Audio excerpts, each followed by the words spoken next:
Hi, this is Gabriel McSharry, nutritionist and medical herbalist. Today I'm going to talk to you about sunshine and health.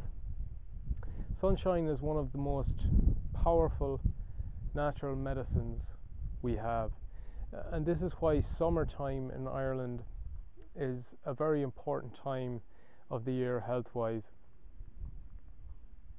It's also the time of year, however, when we begin to get bombarded with warnings to stay out of the sun and to ensure that if you're out in the sun to cover up with sun factor, etc., etc., all of which instills a blanket fear of the sun into everybody.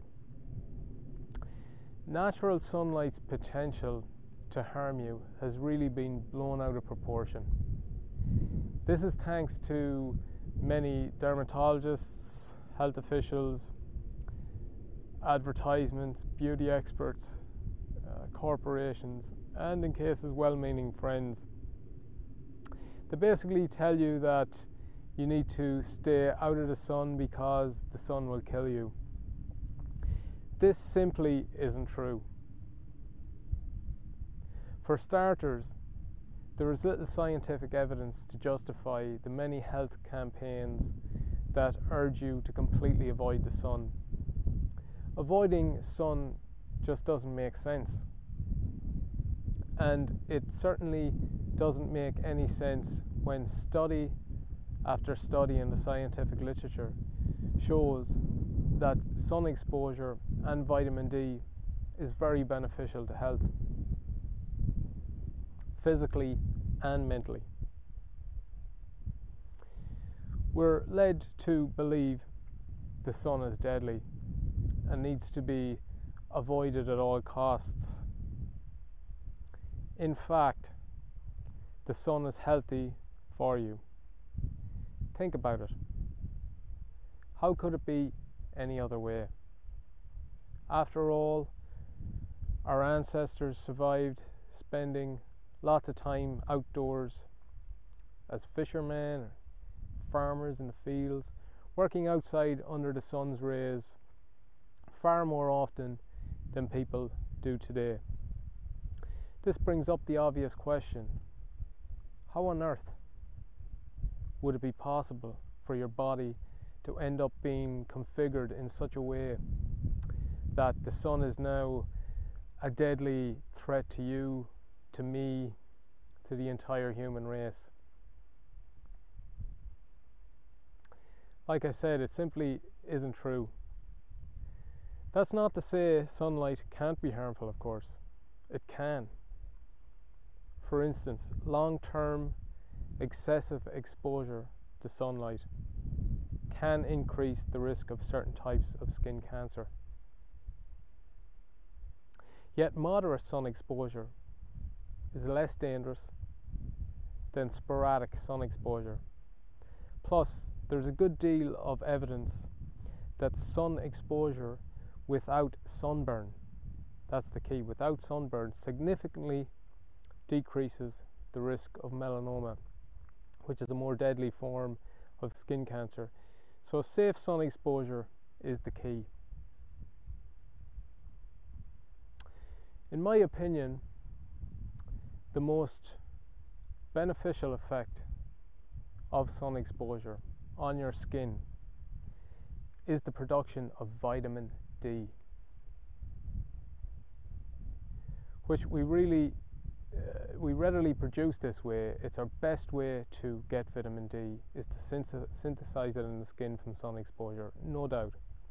Vitamin D plays a crucial role in your overall health and well-being. For example, this superb vitamin is known to support your cardiovascular health, very important in Ireland, has a preventative effect against cancer, enhances your muscle strength, helps to produce optimal blood pressure levels.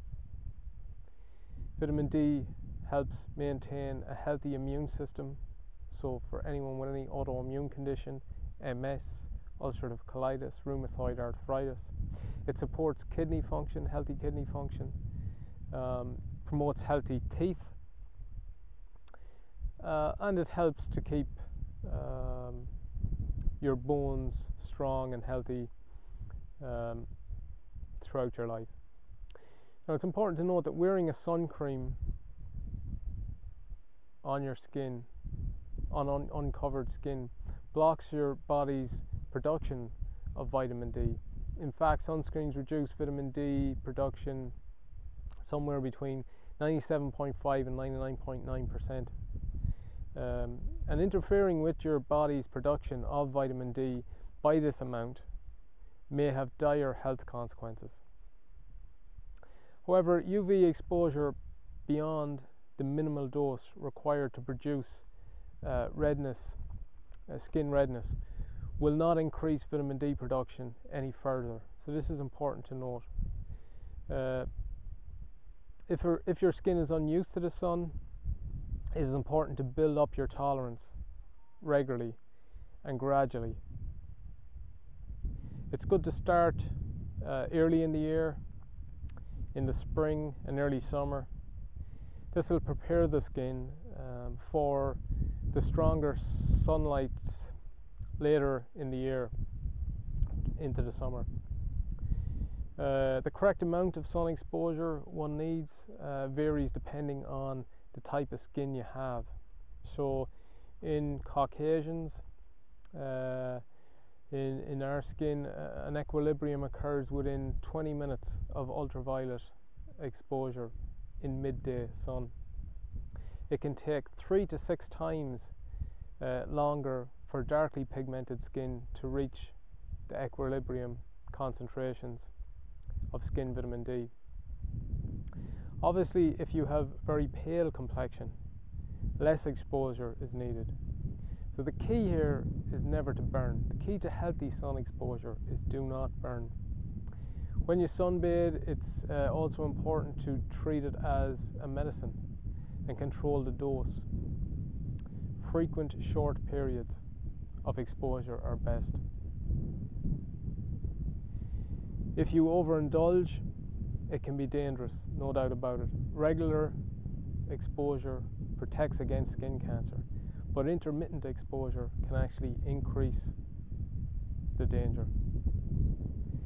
The key to control exposure time is using hats, clothes, umbrellas, shaded areas, trees and so on.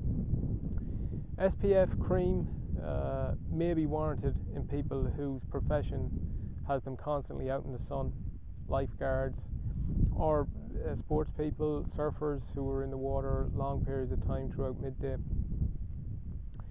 For people going on a 2-week sun holiday after being unexposed to the sun in Ireland for the last 7 months, this will be too much too soon, and sunblock may be warranted in this instance.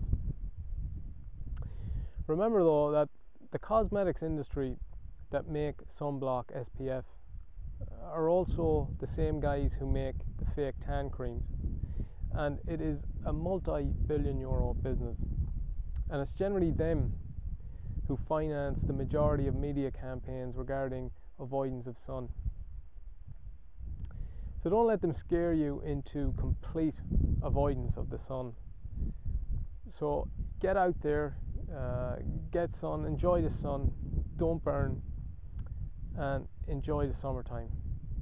Hope this information helps and clears up a lot of the misconceptions, misinformation about sun and vitamin D. Loads more articles on vitamin D on my website, westernherbalmedicine.com.